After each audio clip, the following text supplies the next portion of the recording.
우리의 하루는 낮과 밤이라는 시간대로 구성이 되어져 있습니다. 낮의 의미는 일반적으로 좀 활동적이고 긍정적입니다. 그리고 생산적이지요. 분주하고 복잡하고 힘듦은 있겠지만 낮에 대한 의미는 뭔가 굉장히 움직이고 뭔가를 만들어내는 그런 긍정적인 의미가 많이 있는 것 같습니다. 그런가 하면 반대로 밤의 의미는 좀 부정적인 의미가 많이 있습니다. 밤은 우리의 욕망과 또 본능이 분출되는 그런 시간으로 우리가 밤을 많이 표현하지요. 물론 낮에도 도적이 들끓고 낮에도 사람의 욕망이 분출되는 일들이 많이 일어나지만 대부분 그런 사건과 사고들은 밤에 많이 일어나게 됩니다. 사람의 눈을 피하기가 좋은 시각이기 때문에 밤에 사람들은 자기의 욕망을 쫓아 살고 오락과 향락의 시간들을 밤에 보내게 되고, 도적이 들끓는 것도 주로 밤에 도적이 많이 끓게 되지요. 술집이 문을 열고 성황을 이루는 시각도 바로 밤입니다. 그런가 하면 이 밤은 우리에게 고통과 시련 또 아픔과 슬픔을 표현하는 의미로 밤을 쓰고 있죠.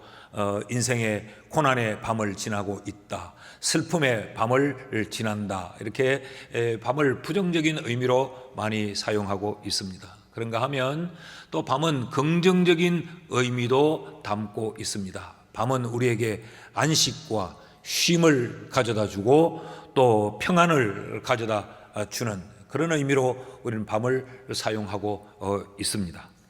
성경 속에 등장하는 밤은 어떨까? 성경 속에 등장하는 밤도 굉장히 다양합니다. 이 다양한 이 밤에 다양한 사건들이 일어난 것이 성경 속의 밤이에요.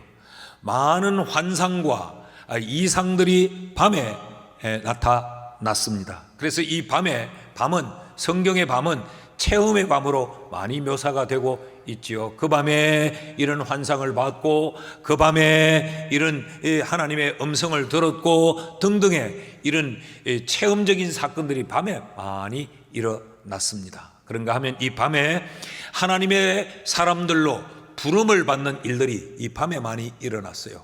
환상과 이상이 밤에 많이 주어졌다고 하는 것이 곧 그런 것들로 통하여 하나님의 사람들을 불러내시는, 이사야가 그랬고 에레미야가 그랬고 에스겔이 그랬고 다니엘이 그랬고 이런 선지자들이 주로 밤에 하나님의 부름을 받는 이런 일들이 밤에 많이 일어났습니다. 그래서 성경의 밤은 체험의 밤이고 부르심의 밤입니다. 그런가 하면 성경의 밤은 사람을 변화시키는, 그의 인생의 방향을 바꾸고 목적을 바꾸고 가치를 바꾸는 이런 변화의 사건들이 밤에 많이 일어났습니다. 대표적으로 야곱의 밤이 그랬지요. 그는 아버지를 속이고 형을 속여서 축복을 가로채고 도망을 떠나던 그 들판의 새에 야곱은 밤을 맞는데, 그날 밤에 하나님은 야곱에게 나타나서 하나님이 누구신지를 그에게 일러주고 그 야곱이 어떤 삶을 살아야 될지를 일러주셨던 그것도 바로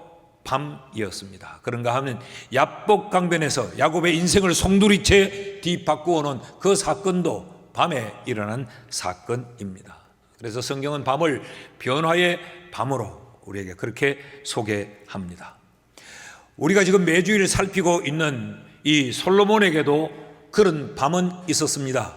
솔로몬 인생에 있었던 그 밤은 오늘 본문 7절에 그날 밤이라고 소개하고 있습니다. 7절 말씀을 보시면 그날 밤에 하나님이 솔로몬에게 나타나 그에게 이르시되 내가 네게 무엇을 주랴 너는 구하라 하시니, 그날 밤으로 표현된 이 솔로몬 인생의 특별한 한 밤, 이 밤은 솔로몬에게 결정적인 밤이에요.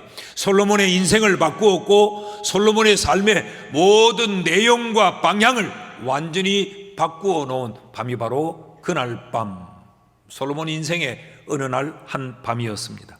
그 밤이 바로 우리가 1절에서 살폈던 대로 솔로몬의 인생의 견고함과 창대함을 가져다 준 밤이었어요. 솔로몬 인생의 창대함이 어디서부터 시작이 되어졌는가? 그날 밤으로부터 솔로몬 인생의 창대함이 시작이 되어졌습니다. 솔로몬에게 있었던 그날 밤, 그 밤은 도대체 어떤 밤이었는가? 우리는 그 밤이 알고 싶습니다. 그 밤이 어떤 밤이었길래, 그 밤에 어떤 일이 일어났길래, 솔로몬의 인생의 그날 밤은 어떠한 밤이었기에 솔로몬이 그렇게 창대해질 수 있었고 하나님의 복을 받아 누릴 수 있었는가? 솔로몬의 인생을 more and more로 만들 수 있었던 그날 밤은 어떤 밤인가? 우리가 오늘 그 밤을 살피려고 합니다. 그러면서 동시에 우리도 그 밤을 사모하는 이런 간절함이 있기를 축원합니다. 그 밤은 첫째로 제사의 밤이었습니다. 7절에 언급된 그날 밤은 솔로몬이 1000마리 희생제물로 하나님 앞에 제사를 지냈던 바로 그날 밤이었어요. 다시 말하면 7절에 언급된 그날 밤은 6절의 밤이었습니다. 6절 말씀을 다시 보면 여호와 앞 곧 회막 앞에 있는 놋제단에 솔로몬이 이르러 그 위에 1000마리 희생으로 번제를 드렸더라. 그리고 이어지는 7절에 그날 밤에 라고 말했어요. 그러니까 그날 밤은 바로 6절이 있었던 밤, 1000마리 희생으로 하나님 앞에 제사를 드렸던 그 밤이지요. 그 밤이 솔로몬의 인생을 바꾸었다는 이야기입니다. 그럼 그날 밤에 그 제사의 밤은 어떤 제사를 드린 밤일까? 지난주일 제가 제사를 명령하라 라는 내용의 말씀으로 이 말씀을 살폈지요. 솔로몬의 제사는 크게 세 가지의 특징이 있습니다. 그 첫째는 솔로몬의 제사는 신앙의 유산이었다라는 겁니다. 솔로몬 때에 만들어낸 제사가 아니고 솔로몬만이 드렸던 제사가 아니고 그의 조상들로부터 신앙의 유산으로 물려받은 제사가 바로 솔로몬이 드렸던 그 제사라는 겁니다. 4절과 5절 말씀을 다시 한번 보지요. 다윗이 전에 예루살렘에서 하나님의 교회를 위하여 장막을 쳐두었으므로, 다윗은 솔로몬의 아버지입니다. 그 아버지 다윗이 예루살렘에서 하나님의 교회를 위하여 장막을 쳐두었으므로 그 교회는 다윗이 이미 기럇 여아림에서부터 그것을 위하여 준비한 곳으로 메어 올렸고, 아버지 때부터 하나님의 교회를 모시고 장막을 쳐두고 하나님을 제사했던 제사임을 언급합니다. 뿐만 아니라 옛적에 훌의 손자 우리의 아들 브살렐이 지은 놋제단은 여호와의 장막 앞에 있더라. 조상적부터 제사를 위하여 제단이 마련되어져 있었던 것을 우리에게 가르칩니다. 그래서 그들에게 배운 대로, 그들이 제사한 것을 보고 배운 그대로 솔로몬도 기드온 산당으로 올라가 그곳에서 하나님 앞에 제사를 지냈다라는 것이죠. 여러분, 여기서 우리에게 그 중요한 것 하나를 가르칩니다. 솔로몬이 제사를 통하여 그 인생이 그렇게 창대하고 복을 받았다면 이 솔로몬이 드린 이 제사는 부모가 그에게 신앙의 유산으로 물려주었다는 것입니다. 그러니까 우리는 자식에게 제사를 소중히 여기고 예배의 삶을 살도록 예배를 자식에게 유산으로 물려주는 것, 이것이 우리의 자녀들이 잘되게 하는 비결입니다. 자식들에게 우리는 뭐 물려줄 수 있으면 재산도 많이 물려줘야지요. 제가 계산을 한번 나와보니까 용서하십시오, 우리가 막 쓰는 그런 표현대로 쓰면 월급쟁이 해가지고는, 월급쟁이로는 평생을 모아도 집 한 칸 못 마련하겠더라고. 아주 고급 월급쟁이 말고 우리 보통의 월급쟁이는 그거 받아서, 월급 받아서 먹고 자식들 공부시켜야 되고, 그런데 그것으로는 집 한 칸을 마련할 수가 없더라고. 평생을 계산해 보니까 부부가 맞벌이를 한다고 해도 그 부부가 박봉에 그 월급쟁이를 해서는 그들의 평생 동안 집 한 칸을 마련하기가 어렵더라고요. 그러니 자식들을 위해서 부모가 능력이 되면 집도 한 칸 물려주면 좋은 일입니다. 빌딩도 하나 있으면 물려주십시오. 은행에 돈도 많이 넣어놨다가 통장으로 물려주십시오. 주식하는 분들 계십니까? 그 주식도 자식의 이름으로 많이 물려주십시오. 부모가 하는 좋은 역할입니다. 그러나 그것에서 머무르면 안 됩니다.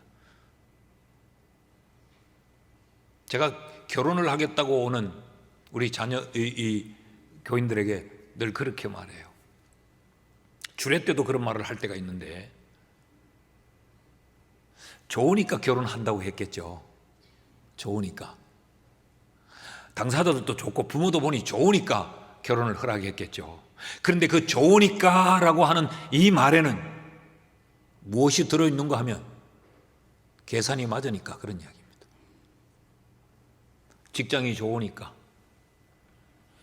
아이고 그 신랑 보니까 신체 건강하더라, 그 직장이 아주 든든하더라, 그 집안에 보니까 평생 먹고 살 수 있도록 빌딩도 하나 그 자식 이름으로 해놨단다.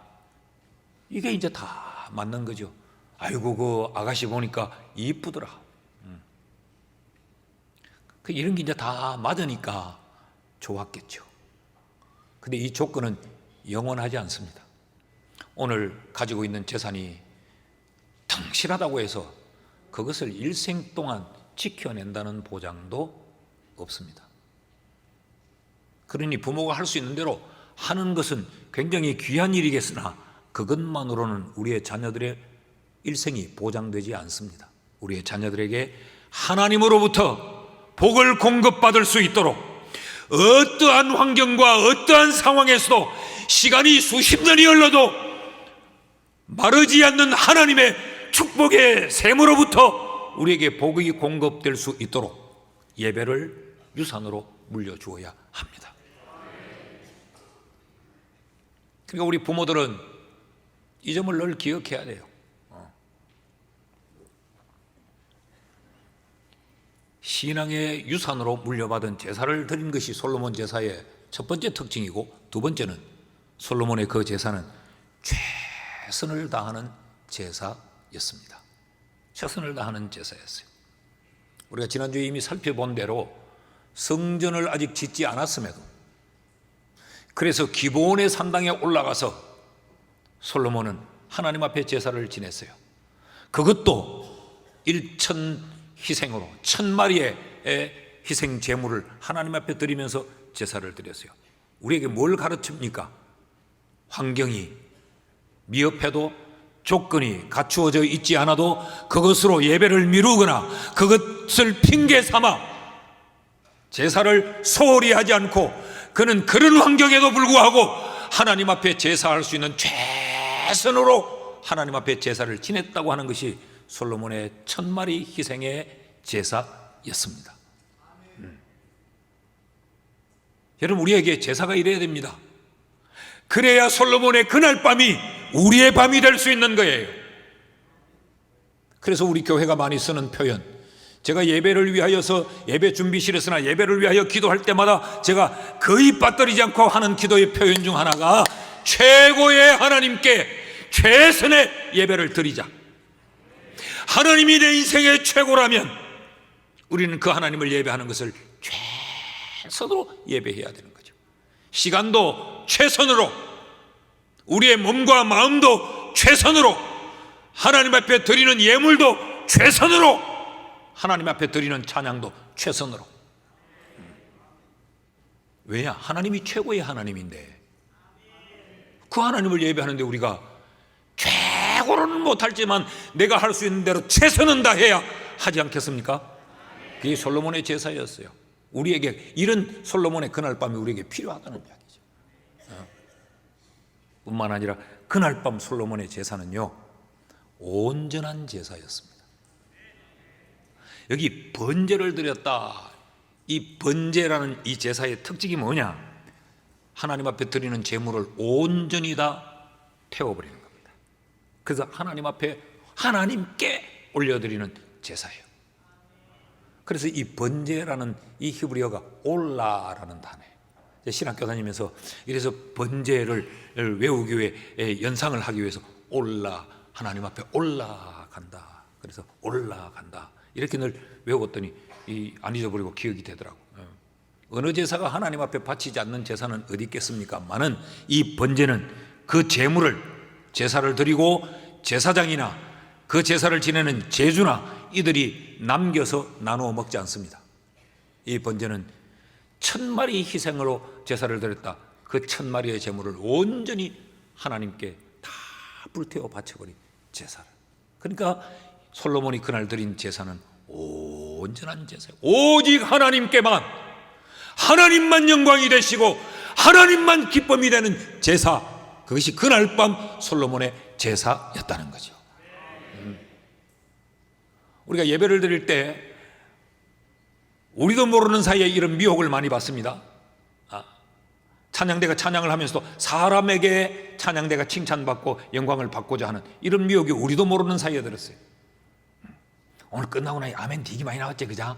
박수 전에보다 더 컸지 그자? 뭐 이런 거 이런 미혹이 있습니다. 사람 앞에 서는 사람들은. 대표 기도를 해도 그래요.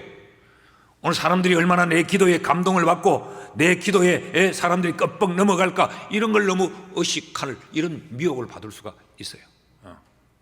설교하는 목사도 마찬가지예요. 어떻게 하면 사람들이 좋아하는 말을, 사람의 비위를 맞추려고 이런 미혹을 받을 수가 있어요. 교회 나오는 것도 마찬가지 아닙니까? 정말 하나님을 섬기고 싶어 나오는 분들도 있지만 이 교회만큼 좋은 비즈니스 현장이 없습니다. 하루 종일 가방 들고 이 골목 저 골목 찾아다녀 사람을 만나려면 이 집에 문 두드려다 문전박대 당할 수 있고 이게 정말 힘들어요. 보험하는 분들 그렇지 않습니까? 누구를 찾아가 만나야 될까? 지갑 디벼가지고 옛날 중학교, 국민학교 친구까지 찾아가 만나야 되는데, 교회는 얼마나 좋아해. 집사님 하면 다 연결이 되고, 권사님 하면 자연스럽게 소통이 되고. 우리 교회는 없겠지만 그런 목적을 가지고 교회에 예배하러 오는 분들도 있어요. 솔로몬의 그날 밤 제사는 온전히 하나님께 드려져요. 여러분, 우리에게 이런 제사를 드리는 그날 밤이 우리에게 있기를 축복합니다. 제가 이번에 밀양 지역 교회들 연합 집회를 다녀왔습니다. 그 집회를 갔는데 이제 연합 집회니까 목사님들도 뭐 여러 교인들을 데리고 이제 오지 않았겠어요. 그중 목사님 한 분이 제가 어느 교회 부흥회를 갔을 때 그 교회 부목사였대요. 꼽아 보니까 15년이더라고. 15년 전에 제가 그 교회에 부흥회를 갔는데 그때 낮 공부 15년 전에 낮도 했거든요. 낮 공부 시간에 말라기스를 설교했대요. 그래서 아주 목사님 그때 2시간 반을 했습니다. 근데 말라기서 전체를 그렇게 다 설명을 하셨는데 그걸 제가 그때 다 설교를 받아 적어 놓은 걸 아직도 내가 보관하고 있습니다. 그럼 도대체 무슨 말을 하려고 지금 이러는가? 뭐 오래 했다는 말도 하고 뭐 적어 놨다는 말도 하고, 그렇게 뭘 하려고 했나? 그때 목사님이 강조하신 게 예배였습니다. 제사. 그 제사와 그리고 그 하나님 앞에 드리는 제물에 대해서 이야기했습니다. 얼마나 그때 은혜를 받았는지. 그래서 자기는 부목사 때 그 은혜를 받고 그 부흥회 때 자기가 찬양인도 한 목사래요. 그러면서 자꾸 알겠냐고 그러는데 내가 어떻게 합니까? 15년 전에 했던 교회 뭘 부흥회를 1년에 한 번 가는 것도 아니고 어떻게 하겠어요? 그때 내가 찬송인도 했는데 목사님 기억나십니까? 그리고 뭐 날 것도 같습니다. 그리고 대충 그러고 말았는데, 가끔 교인들이 만나면 그런 분들이 목사님 잘 알겠지? 제가 그때 주암산 기도원 언제 갔었는데 주암산 기도원에 한두 명이 오는 게 아닌데 그걸 내가 어떻게 하냐고. 그래서 그 목사님이 마음에 그때 그런 결심을 했대요. 나는 내가 담임 목사가 되면 나는 예배 중심의 목회를 해야 되겠다. 야, 예배가 열쇠구나 이거. 목회가 예배하는 거구나. 교회가 예배 공동체구나. 신앙생활한다고 하는 건 바로 예배하는 거구나. 그렇게 깨닫고 자기는 예배를 목회에 가장 우선적 가치를 뒀대요. 그래서 그 밀양 지역에 와서 지금 8년째 9년째 목회를 하고 있는데, 그 교회에서 예배를 가장 우선적 가치를 두고 목회를 하고 있대요. 교회가 너무 은혜롭고 그렇다고 하면서 둘째 날 화요일 날, 둘째 날 낮에 이제 목사님들 세미나를 하는데, 그 목사님 교회에서 세미나를 했어요. 집회하는 교회가 아닌 그 목사님 교회에서 세미나를 하고, 근데 갔더니 그 교회 장로님들이 나오셔서 막 안내도 하시고 막 간식도 준비해주고, 마치고 나니까 식당에까지 해서 그 교회 식당에서 식사도 다 대접하고 극진히 해요. 우리 교회가 예배의 가치를 두고 예배에 집중하며 예배하는 교회가 되니까 우리 교회가 분위기가 바뀌고 우리 교회의 체질이 바뀌고 우리 교회가 이렇게 은혜스러운 교회가 됐다. 그래서 수년 전에 예배당도 새로 지었다고 얼마나 자랑을 하는지 몰라요. 목사님 한번 예배당 보십시오. 예쁘죠 뭐. 그래서 예쁘다 했어요 내가. 이 밀양 지역에서 우리 교회가 뭐 마당이 상당히 넓더라고. 잔디밭이 쫙 되어 있는데, 여러분 뭘 지금 제가 이야기하고 있습니까? 여러분의 신앙을 예배로 체질화하십시오. 그래야 우리가 솔로몬처럼 하나님으로부터 복을 받게 됩니다. 자, 솔로몬의 그날 밤은 이렇게 제사하는 밤이었고, 둘째로 솔로몬의 그날 밤은 하나님이 솔로몬을 찾아와 자기를 드러내신 현현의 밤이었습니다.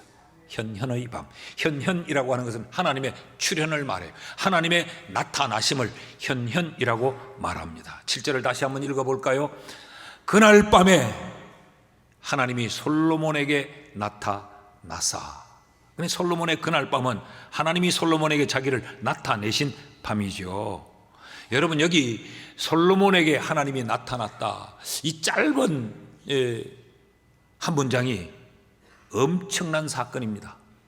하나님이 솔로몬에게 나타나사, 이 말은 전능한 자가 유한한 자에게 자기를 드러내셨다는 이야기요, 창조주가 피조물에게 찾아오셨다는 이야기며 하늘이 땅으로 왔다는 이야기입니다. 하나님이 그날 밤에 솔로몬에게 자기를 나타내사, 무엇이 하나님을 나타나게 만들었어요? 예배가 하나님을 나타나게 만들었다는 거예요. 그러니까 난 이번 기회에 우리 교인들이 정말 예배는 중요하구나, 뼛속 깊이 예배에 대한 결단이 좀 있었으면 좋겠어요. 우리 교회가 그러잖아요. 주일 예배 무결석 운동을 하자고.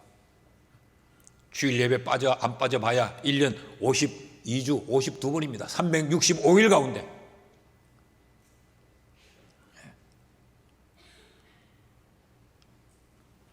자, 이 예배가 왜 중요하냐? 지난주에도 우리가 이 말씀을 살폈는데, 출애굽기 20장에 보면, 출애굽기 20장은 10계명이 주어진 장이에요. 그 10계명과 함께 제사가 명령되었는데, 제사는 명령으로 끝나지 않았어요. 출애굽기 20장 24절 같이 읽습니다. 시작. 내게 토단을 쌓고 그 위에 네 양과 소로 네 번제와 화목제를 드리라. 내가 내 이름을 기념하는 모든 곳에서 네게 임하여 복을 주리라. 할렐루야.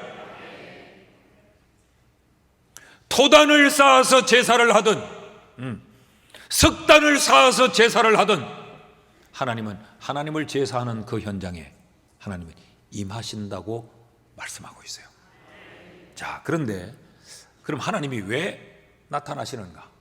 하나님은 왜 현현하시는가? 하나님의 현현하심은 하나님의 그저 존재를 부각시키기 위해 나타나심은 아니에요. 그 현현은 목적 있는 현현입니다.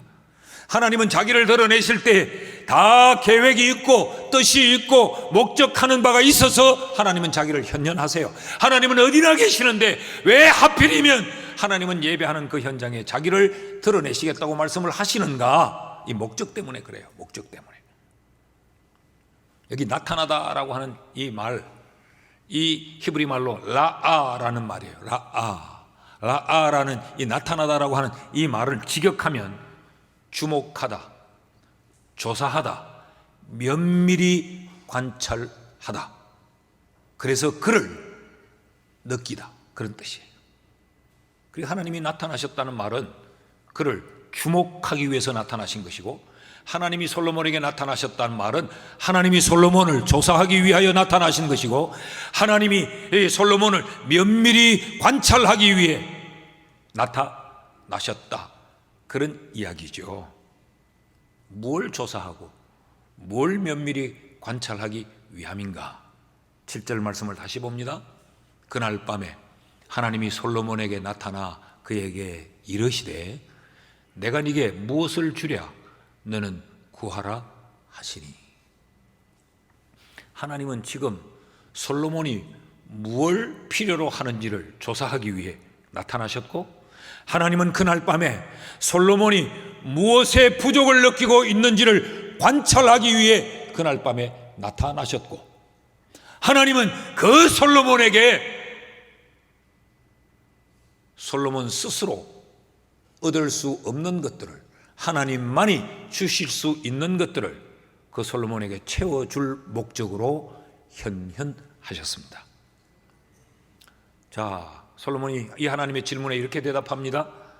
9절에서 10절 말씀을 보시면 여호와 하나님이여 원하건대 주는 내 아버지 다윗에게 허락하신 것을 이제 굳게 하옵소서. 왕위가 견고하게 해달라는 이야기지요.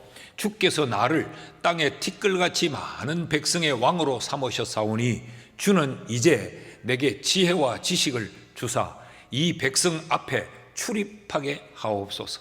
이렇게 많은 주의 백성을 누가 능히 재판하리까? 이것은 솔로몬의 염려였고 근심이고 걱정이었습니다. 내가 왕이 되긴 했는데 이렇게 많은 주의 백성을 내가 어떻게 재판할 수 있겠나?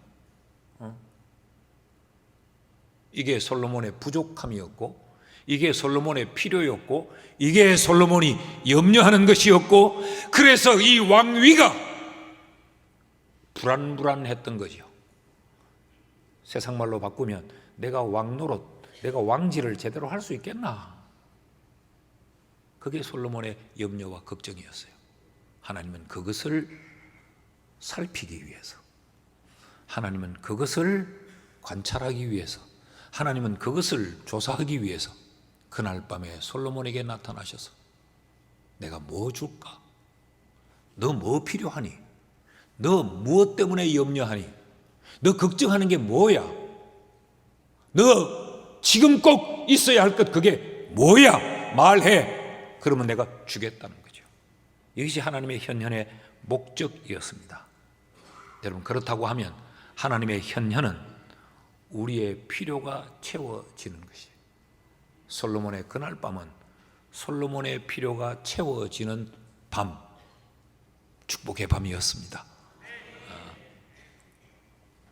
우리 교회가 1000번째 운동을 하는 이유가 여기에 있습니다. 우리도 솔로몬처럼 제사해서, 우리도 솔로몬처럼 하나님의 현현하심을 경험하고, 우리도 솔로몬처럼 하나님의 현현하심으로 말미암아 우리의 부족, 우리의 필요, 우리의 염려가 채워지고 해결되자는 것, 그것이 1000번째를 하는 이유입니다. 여러분, 솔로몬의 하나님이 우리의 하나님이심을 믿습니까? 솔로몬 때 살아서 역사하셨던 그 하나님이 지금도 살아계심을 믿습니까? 하나님이 살아계신다는 말은 하나님이 지금도 일하신다는 말이에요.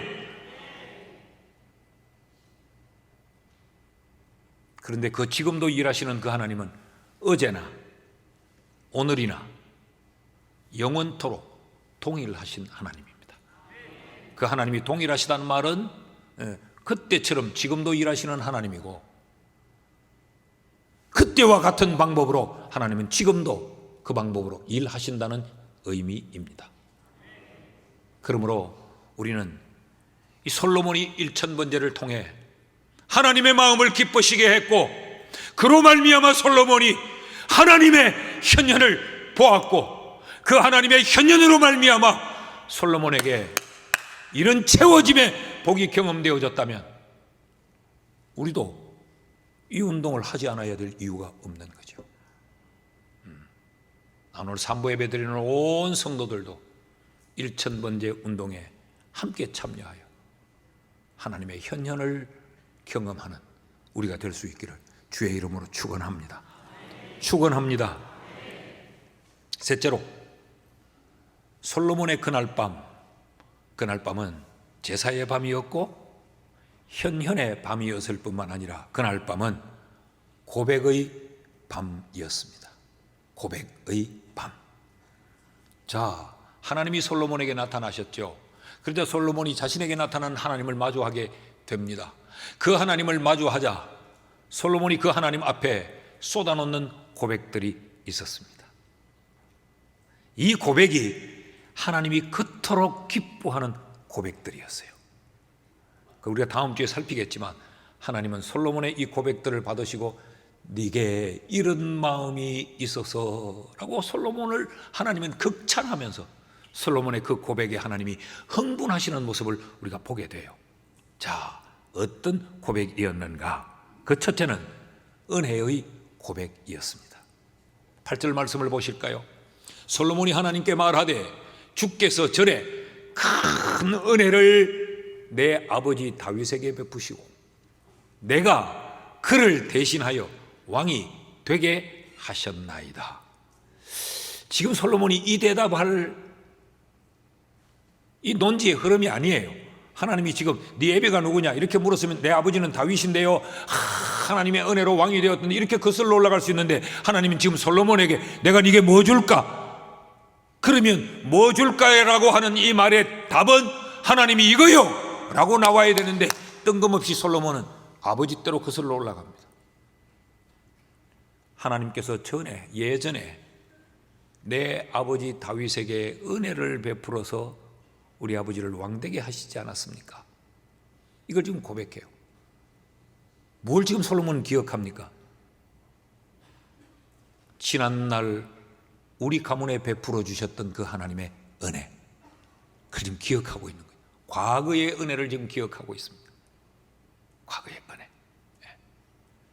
우리 아버지 다윗이 용맹해서 왕이 된 것도 아니고, 우리 아버지의 지략이 탁월해서 왕이 된 것도 아니고, 우리 아버지가 사람들의 마음을 많이 얻었기 때문에 인기가 많아 왕이 된 것도 아니고, 하나님의 은혜로, 그것도 큰 은혜로 내 아버지가 왕이 되지 않았습니까? 이건 뭐예요?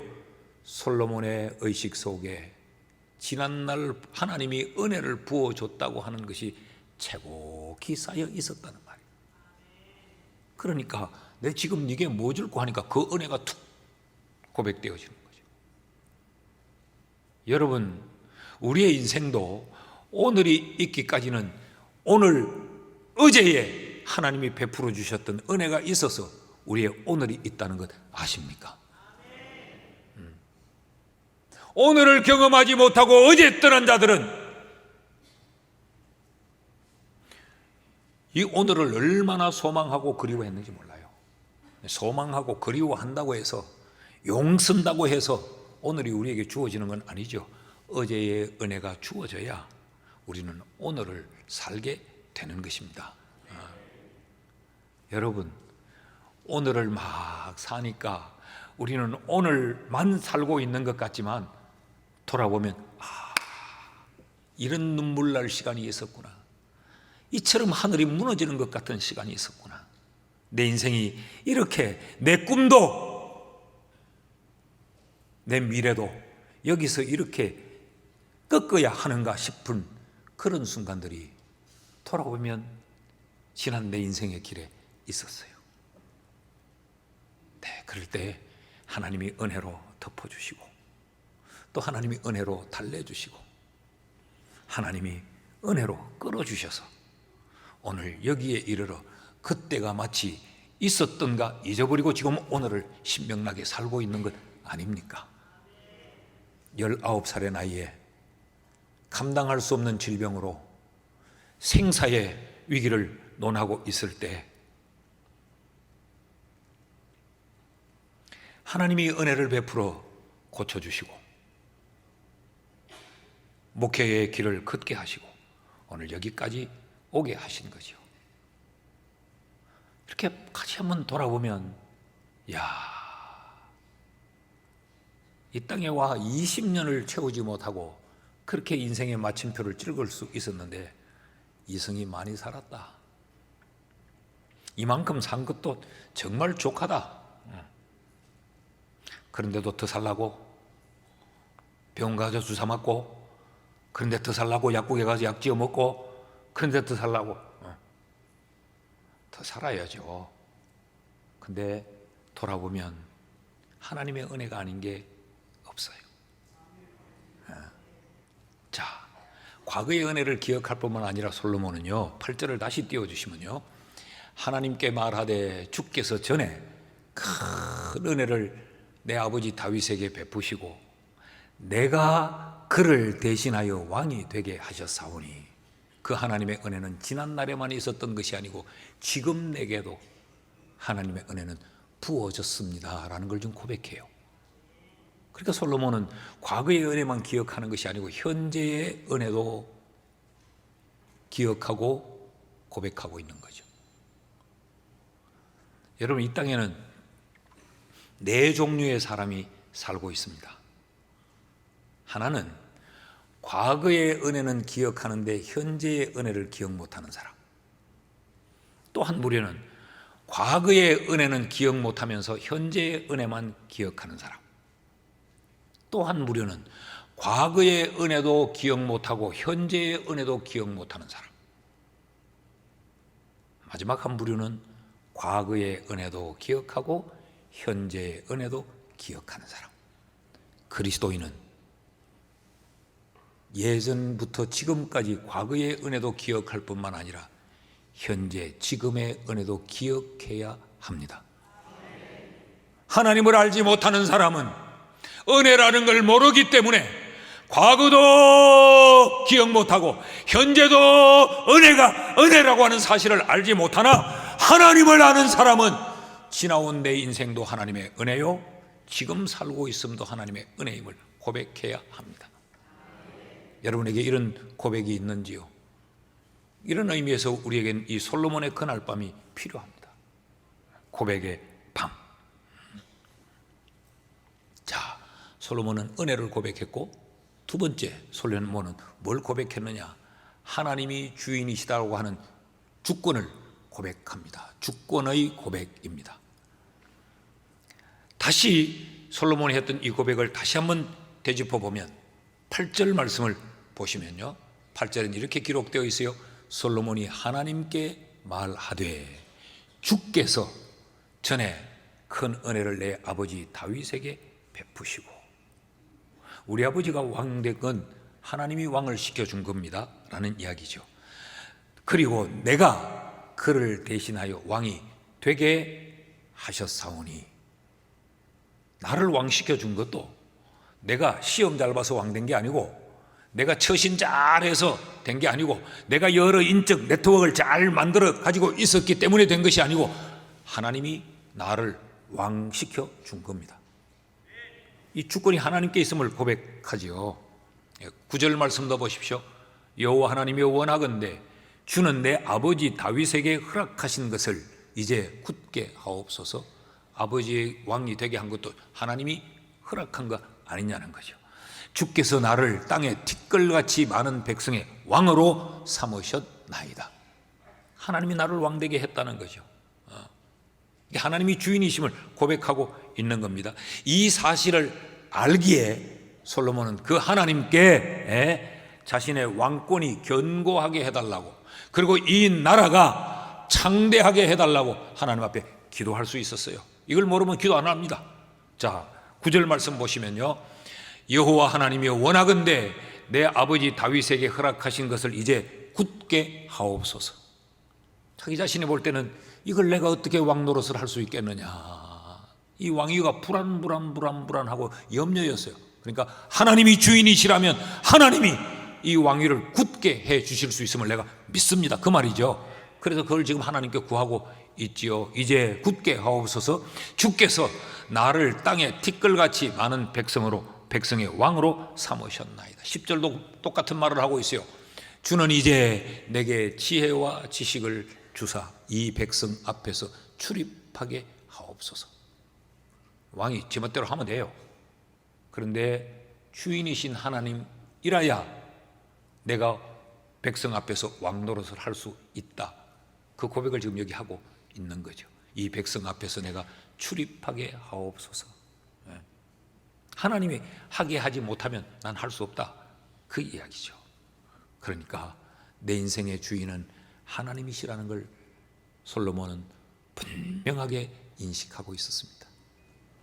그러니까 솔로몬이 셋째로 겸손을 고백합니다. 겸손을.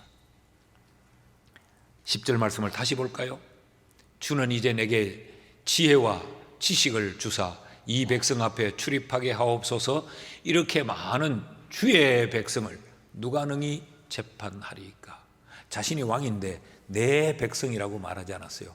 주의 백성이라고 말합니다. 주의 백성. 하나님의 주권을 아니까 솔로몬은 하나님 앞에서 겸손한 겁니다. 지금 그 백성이 주의 백성이라면 하나님의 것이라는 이야기죠. 그럼 솔로몬은 지금 뭡니까? 왕이지만 그는 하나님의 종, 청직이라는 겁니다. 난 하나님의 것을 지금 맡아 있는 청직이일 뿐이지 나는 아무것도 아닙니다.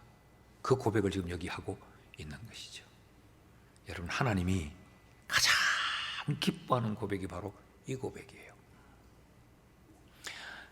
자, 은혜를 고백하고 주인이 하나님이심을 주권을 고백하고 그리고 그 하나님 앞에 겸손한 이것은 같이 묶여 있습니다.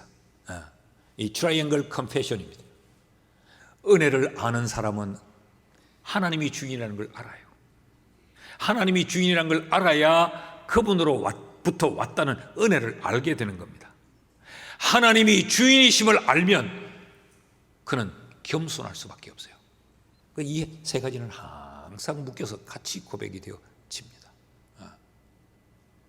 어느 하나도 지켜지지 않는 것은 어느 하나도 인정하지 않기 때문에 그런 겁니다. 사랑하는 여러분, 나는 오늘 산부 예배를 드린 여러분 모두가 솔로몬의 그날 밤의 이 고백처럼 우리에게도 이런 고백이 있기를 축복합니다.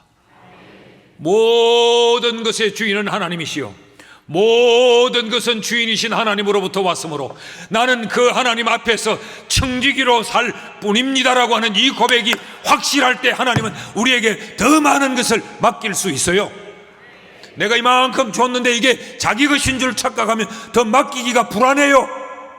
큰 부도가 나버릴까봐, 큰 사고가 나버릴까봐. 그런데 내가 이만큼 줬더니 이만큼도 하나님이 주셨네요. 이만큼의 주인도 하나님이시죠. 내가 이것도 감당하기 어렵습니다는 겸손을 알면 하나님은 됐다, 더 가져라, 더 가져라, 더 가져라.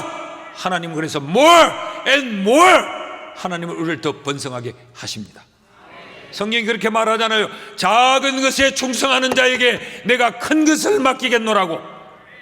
작은 것을 맡겨봤는데도 그것이 은혜인 줄 모르고, 작은 것을 맡겨봤는데도 그것이 하나님으로부터 온 것이라는 걸 모르고, 그 작은 것을 맡겨봤는데도 자신이 잘난 줄 알면 하나님이 더 큰 걸 맡길 이유가 없는 거죠.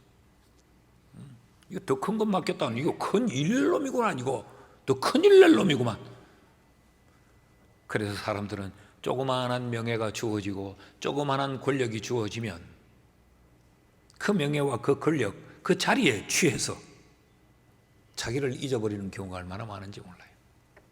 무슨 장자리가 하나 주어지고 무슨 완장이 하나 채워지고 뭔가 한 계단 높은 곳에 올랐으면 이걸 망각합니다. 그 자기가 주인이 돼버려요. 그래서 소란스러워지고, 그래서 멋지게 출발했지만 그 마무리가 혼란스러워지고 어지럽혀지고 그렇게 복잡해지는 겁니다. 그래서 마지막이 좋지 않는 거예요. 사랑하는 여러분, 우리 솔로몬의 그날 밤을 사모하면서 우리도 하나님 앞에 분명한 고백을 하는 자 되기를 축복합니다. 오늘 이 말씀을 세 개의 단어로 기억하십시오. 제사, 현현, 고백. 이른 밤이 우리의 밤이 되면 우리는 more and more 더욱더 번성하게 됩니다. 꿈이 있으시지요? 목표가 있으시지요? 더 소망하는 바가 있으시지요? 이 세 가지를 붙잡고 그날 밤을 사모해야 우리에게 더 창대케 되는 하나님의 은혜와 복이 주어지는 줄 믿습니다.